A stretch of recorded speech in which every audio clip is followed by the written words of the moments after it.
In the beginning of the Greek cosmos, earth and sky were not just places but beings.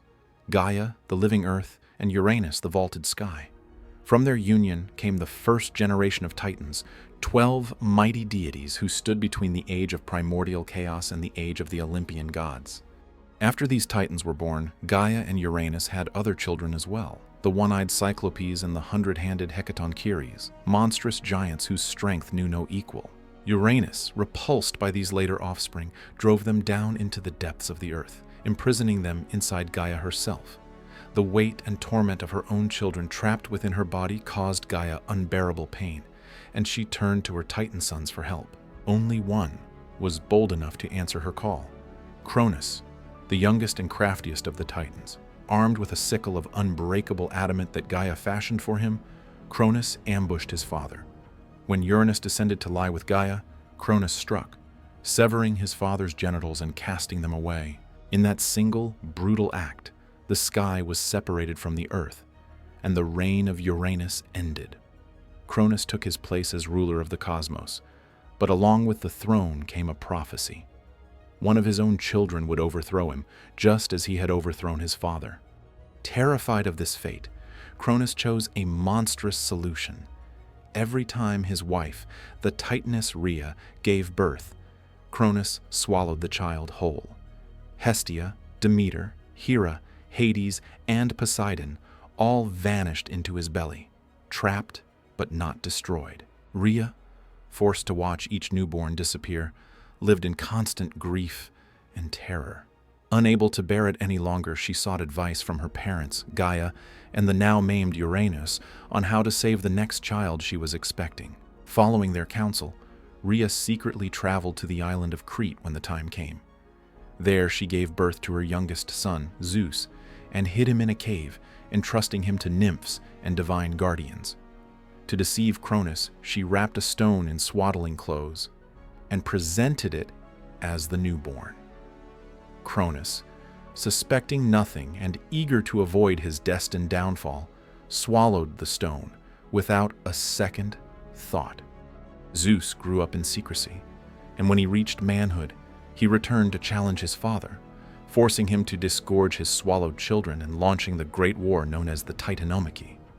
The final result was catastrophic defeat for Cronus and many of the Titans, who were hurled down into Tartarus, the deepest abyss of the underworld. Among the elder Titans, Rhea herself embodied the archetype of the Earth Mother. She was tied to fertility, growth, and the continuation of life, but implicitly also to death, since death completes the cycle and makes way for new life. Her desperate attempt to save Zeus is one of the most shocking stories associated with her. A mother who risks everything to break the pattern of devouring and destruction.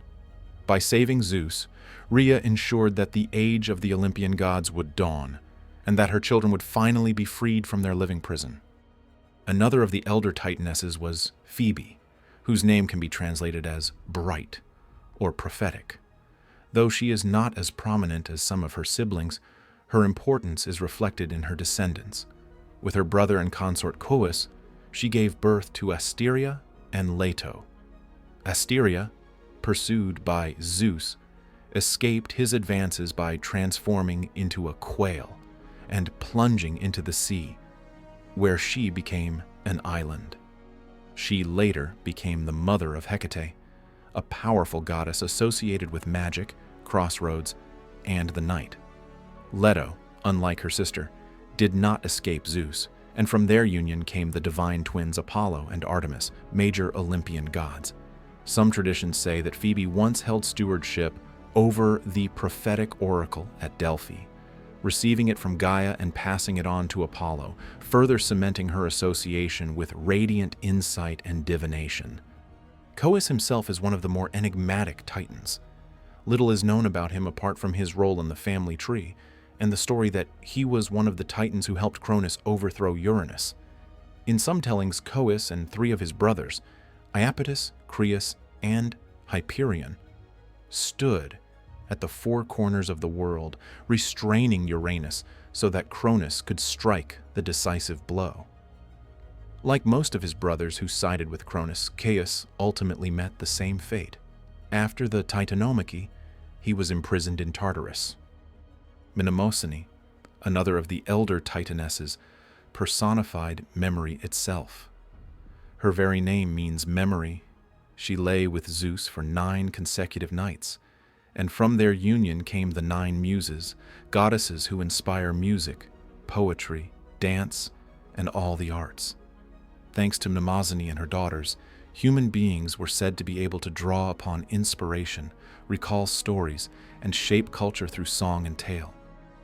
In connection with her, Greek tradition spoke of 2 springs near the oracle of Trophonius: Lethe, the water of forgetfulness, and Mnemosyne, the water of remembrance.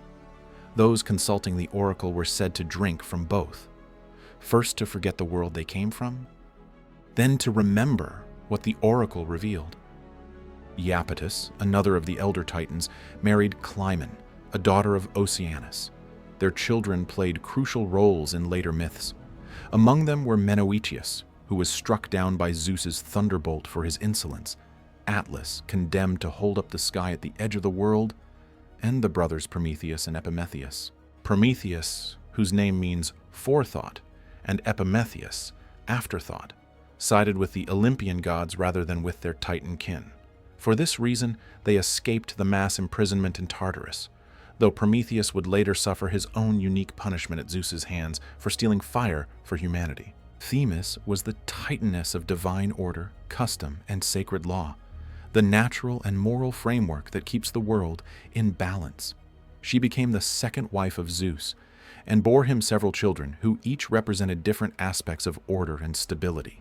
Eunomia, good order; Irene, peace; the Horae, the seasons; the Moirae, the fates; and Dike, justice. In many ways, her offspring were extensions of her own domain, each one governing a piece of the cosmic structure.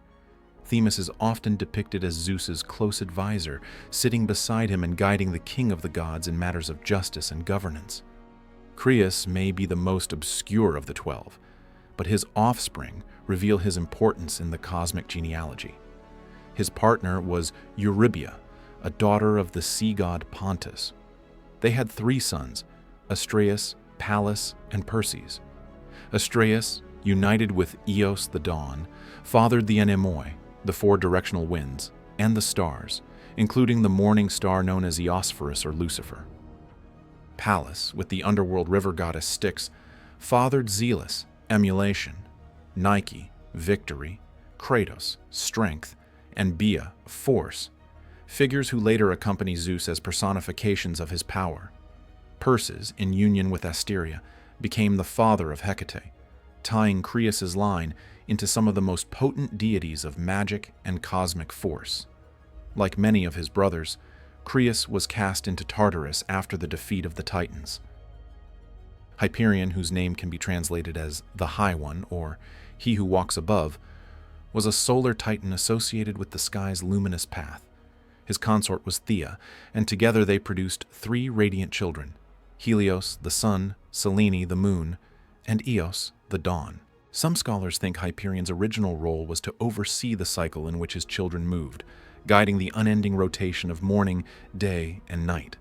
After the Titanomachy, he too was confined in Tartarus, while his functions were gradually absorbed by his own descendants, and later by Apollo.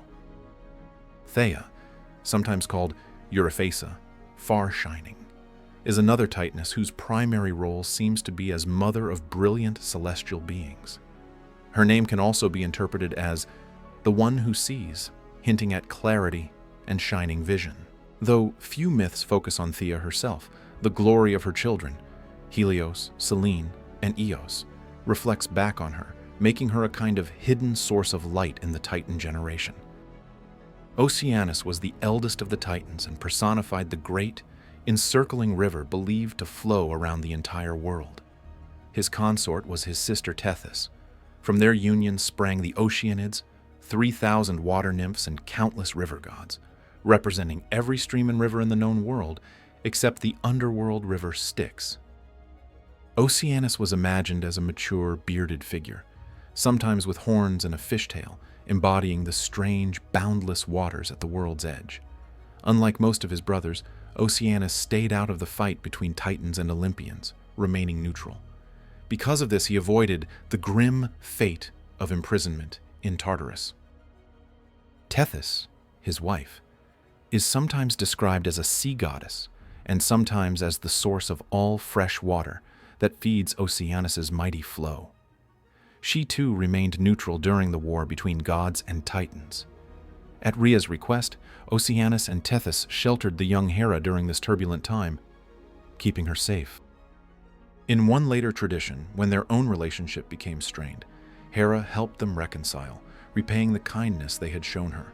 Through such stories, Tethys appears as a quiet but vital figure, nourishing life and providing refuge in an age of cosmic upheaval. Together, these 12 elder titans form a bridge between the raw forces of the primordial world and the more familiar gods of Olympus, shaping the universe's structure even as their own age passed into legend.